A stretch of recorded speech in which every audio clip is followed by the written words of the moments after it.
మన ఎన్టీఆర్ జిల్లా గంపలగూడెం మండలం నెమలి గ్రామం నందు వేంచేసి ఉన్న శ్రీ వేణుగోపాల స్వామివారి దేవస్థానం నందు తేదీ 12-3-2025 బుధవారం నుండి తేదీ 17-3-2025 సోమవారం వరకు స్వామివారి బ్రహ్మోత్సవాలు నిర్వహింపబడుతున్నాయి.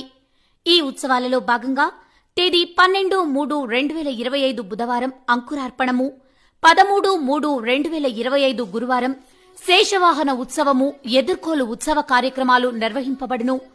తేదీ 14-3-2025 శుక్రవారం రాత్రి 9 గంటల నుండి శ్రీ స్వామివారి తిరు కళ్యాణ మహోత్సవము అంగరంగ వైభవంగా నిర్వహింపబడును. తేదీ 15-3-2025 శనివారం రథోత్సవము, 16-3-2025 ఆదివారం చక్రస్నానము, పల్లకీ సేవా ఉత్సవము, తెప్పోత్సవ కార్యక్రమాలు నిర్వహింపబడును. తేదీ 17-3-2025 సోమవారం శ్రీ పుష్ప యాగము, పవళింపు సేవా కార్యక్రమము నిర్వహింపబడును. కావున 50 మంది భక్తులు అధిక సంఖ్యలో శ్రీ వేణుగోపాల స్వామివారి బ్రహ్మోత్సవాలలో పాల్గొని స్వామివారి తీర్థప్రసాదాలను స్వీకరించి శ్రీ వేణుగోపాల స్వామివారి కృపకు పాత్రులు కావలసిందిగా కోరుతున్నాము.